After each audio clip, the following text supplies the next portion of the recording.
এটা বুদ্ধিটা না দিলে আমি কেমনে বুঝবো ভাই? এখন আমি তো মানে মিথ্যা ভাবে আমি বলতে পারি যে আমি না সত্যটা না বুঝে আমি বলতে পারি যে ঠিকই আছে, ঠিক আছে। ওইটা বললে তো এটা একটা প্রতারণা হবে, তাই না? আমি তো বুঝতেছি না যে এটা সত্য। তাইলে আমি বলবো কেমনে? আমার পক্ষে তো বলা সম্ভব না।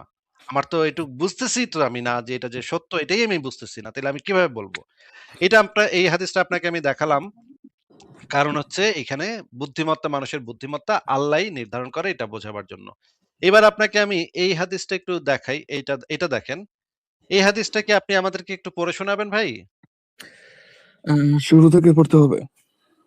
আপনি ওই যে ওমর রাদিয়াল্লাহু আনহু এখান থেকে পড়েন। আচ্ছা, এ আয়াত সম্পর্কে প্রশ্ন করা হলো, যখন তোমার রব আদম সন্তানের পিঠ থেকে তাদের সমস্ত সন্তানদেরকে বের করলেন। বর্ণনাকারী বলেন, আয়াত পড়েছিলেন উমর রাদিয়াল্লাহু আনহু বলেন, আমি এই সম্পর্কে রাসূল সাল্লাল্লাহু আলাইহি ওয়াসাল্লামের নিকটে প্রশ্ন করতে শুনেছি। রাসূল সাল্লাল্লাহু আলাইহি ওয়াসাল্লাম বলেছেন, মহান আল্লাহ আদম আলাইহিস সালামকে সৃষ্টি করার পর স্বীয় ডান হাতে তার পিঠ বুলিয়ে তা থেকে তার একদল সন্তান বের করে বললেন, আমি এদেরকে জান্নাতের জন্য সৃষ্টি করছি, এরা জান্নাতবাসীর উপযোগী কাজই করবে। আচ্ছা, আবার তার পিঠে হাত বুলিয়ে একদল সন্তান